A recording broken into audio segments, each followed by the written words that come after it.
बारामती हा एक असा लोकसभेचा मतदारसंघ आहे ना, त्याकडे संपूर्ण देशाचं लक्ष असतं। बारामती लोकसभा मतदारसंघ म्हणजे माननीय शरदचंद्रजी पवार साहेब यांचा गड।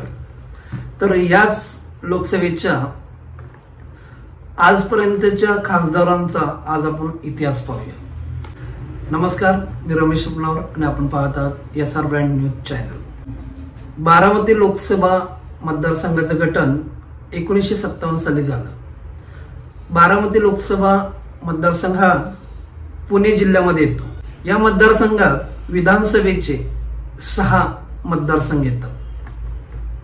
त्यामध्ये दौंड, इंदापूर, भोर, बारामती, पुरंदर, खडकवासला।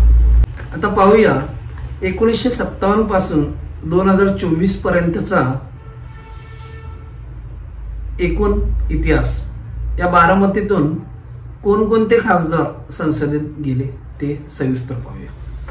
1957 ते 1962 केशवराव मारुतीराव जेदे हे काँग्रेस पक्षातून खासदार म्हणून निवडून आले। त्यानंतर 1962 ते 1967 गुलाब केशव जेदे काँग्रेस पक्षातून निवडून आले। 1967 ते 1971 तुलसीदास जाधव काँग्रेस पक्षातून खासदार झाले। 1971 ते 1977 रघुनाथ खाडीलकर काँग्रेस पक्षातून खासदार झाले। 1977 ते 1980 1977 ते 1980 संभाजीराव काकडे जनता पक्षामधून खासदार झाले। 1980 ते 1984 शंकरराव पाटील काँग्रेस पक्षातून खासदार झाले। 1984 ते 1989 मध्ये शरद पवार काँग्रेस समाजवादी पक्षातून खासदार झाले। त्यामध्ये 1985 साली शरद पवार महाराष्ट्राचे मुख्यमंत्री झाले। त्यामुळे 1985 मध्ये निवडणूक झाली। त्यामध्ये संभाजीराव काकडे जनता पक्ष याच्यातून खासदार झाले। 1989 ते 1991 मध्ये शंकरराव पाटील काँग्रेस पक्षातून खासदार झाले। 1991 ते 1996 अजित पवार काँग्रेस पक्षातून खासदार निवडून आले, पण त्यांनी थोड्याच दिवसात राजीनामा दिला।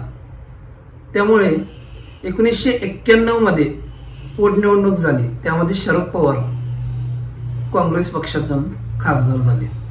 1996 ते 1998 व 1998 ते 1999 शरद पवार काँग्रेस पक्षातून खासदार झाले।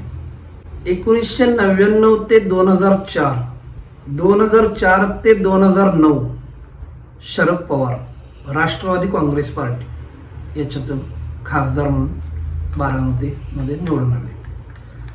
2009 ते 2014 2014 ते 2019 आणि 2019 ते 2024 पर्यंत म्हणजे आजपर्यंत सुप्रिया सुळे राष्ट्रवादी काँग्रेस पक्षातून खासदार झालेले आहेत। तर हा असा एक खासदारांचा इतिहास बारामती मधला।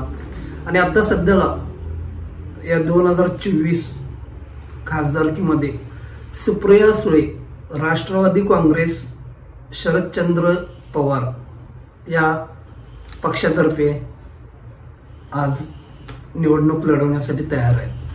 तर ही माहिती तुम्हाला कशी वाटली कमेंट करून नक्की कळवा। लाईक, शेअर आणि सबस्क्राईब करायला विसरू नका। असे नवीन व्हिडिओ पाहण्यासाठी आमच्या चॅनलला प्लीज शेअर करा।